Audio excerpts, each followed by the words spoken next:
D'ailleurs, vous aimez bien le Front National, vous le dites à un moment. Honnêtement, moi je trouve que ce livre est absolument odieux. C'est un manifeste raciste, bourré de haine. Non, arrêtez.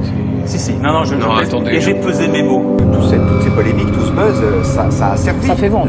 La vente de votre livre, La France Orange Mécanique. Vous avez un petit contentieux Ouh là là. avec Mediapart, ils ont publié un certain nombre d'articles, dont un portrait. Même quand c'est Marine Le Pen qui fait la promotion de votre ouvrage, comme on va le voir à l'instant. Marine Le Pen, critique littéraire, ça fait vendre. Et qu'est-ce que vous étiez vraiment obligé d'être aussi cru, d'être aussi violent dans ces descriptions? Qu'est-ce que ça apporte?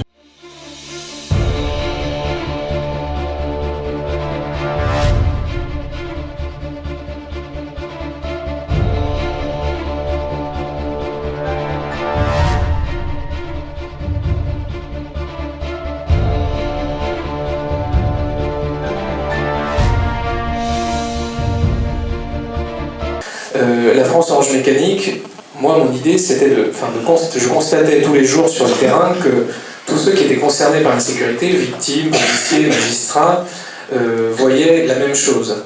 Que Monsieur Moyen, c'est-à-dire vous, moi, l'individu normal qui regarde sa télévision tous les jours, a une impression, un sentiment d'insécurité. Je me suis demandé s'il correspondait au réel. Et en fait, la France Orange Mécanique, ça a consisté à le vérifier et à dire à Monsieur Moyen qu'il avait raison de voir ce qu'il voyait et qu'il avait même raison de penser ce qu'il pensait. À partir de là, comme Monsieur Moyen très majoritairement pense que la justice en France est tout à fait laxiste et pense que le multiculturalisme peut-être éventuellement pose un certain nombre de problèmes, je me suis dit, s'il y a une telle phase dans l'opinion, naïvement, j'étais naïf à l'époque, le peuple étant souverain, théoriquement, il doit pouvoir faire respecter sa volonté. C'est-à-dire, par exemple, je sais pas, chose absurde, réguler l'immigration, ou éventuellement faire appliquer la loi. Je sais que c'est bizarre, hein, ça peut choquer de telles idées, mais je me suis vraiment posé la question, qu'est-ce qui empêche tous ces individus avec lesquels je suis d'accord de faire respecter leur volonté? Il me semble qu'ils sont quand même un petit peu plus nombreux que les individus qui tiennent la télévision.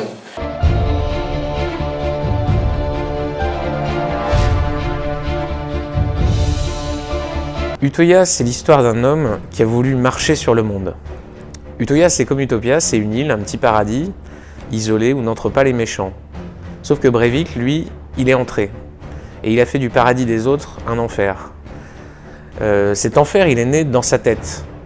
Utoya, c'est l'histoire de cette obsession qui a duré 9 ans. C'est l'histoire de la planification, de la conception, de l'exécution, de la plus grande tuerie de masse jamais commise à main armée par un homme seul.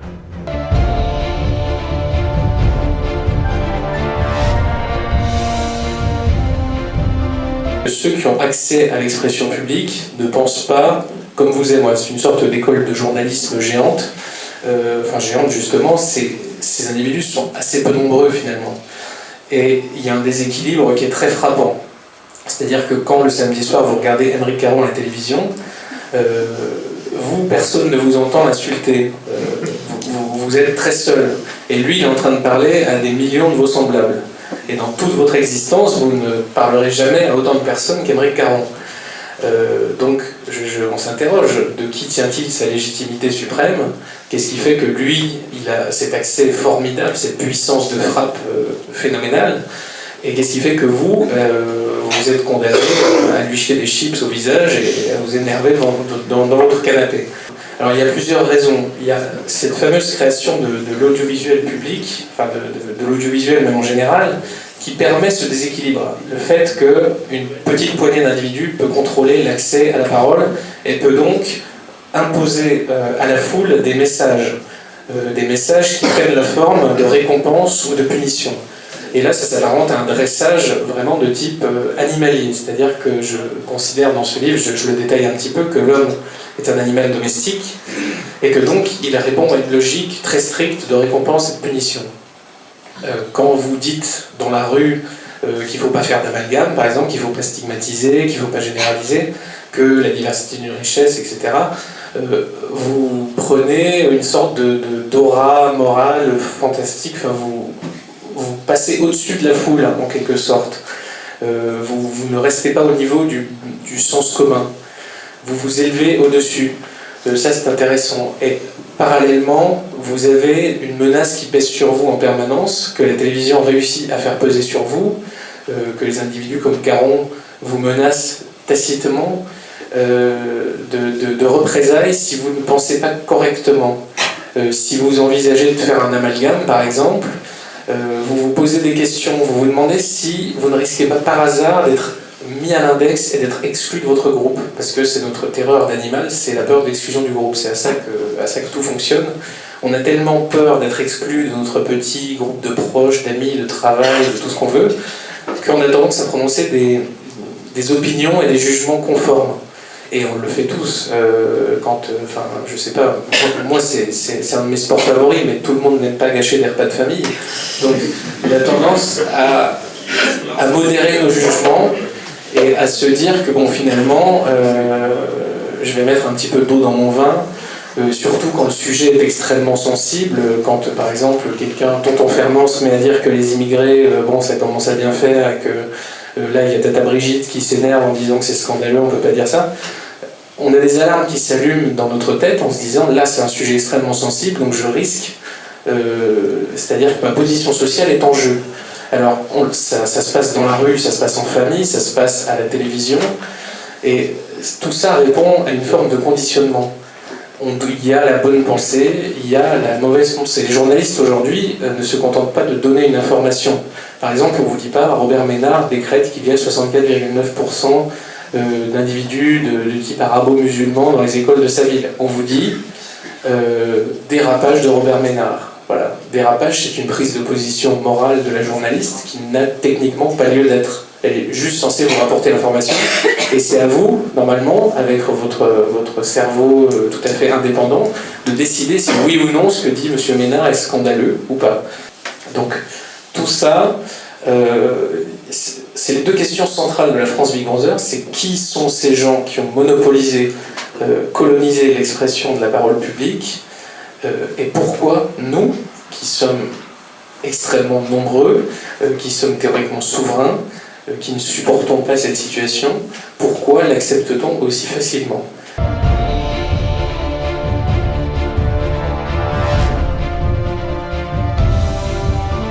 Guérilla, c'est l'histoire d'une collision.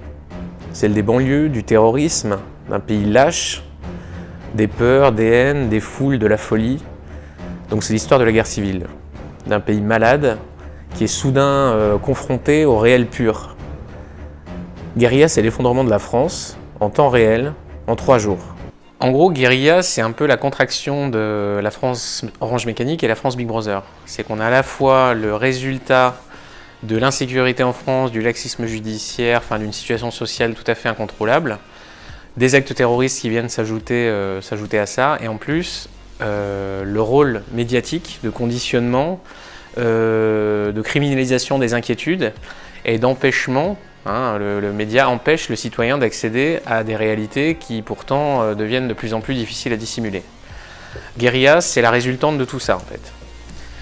C'est que vous avez une situation sociale extrêmement tendue, sous prétexte d'un incident, des émeutes d'envergure vont se déclencher en France, comme en 2005 par exemple, à Clichy-sous-Bois. Et vous aurez sur ces émeutes des actes terroristes qui vont venir se greffer au chaos, en fait, à la confusion. Les forces de l'ordre seront assez vite dépassées par la situation.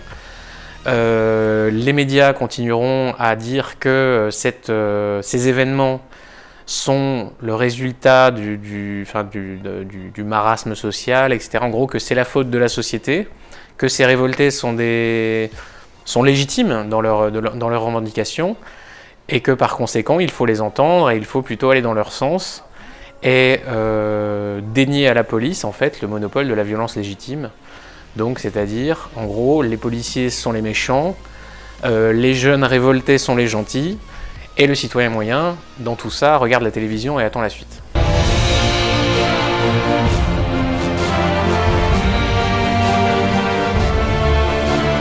J'ai écrit très récemment La France interdite, un livre centré sur l'immigration, qui est, à mon sens, le sujet le plus dangereux, le plus casse-gueule aujourd'hui en France. La France interdite, c'est le titre du livre.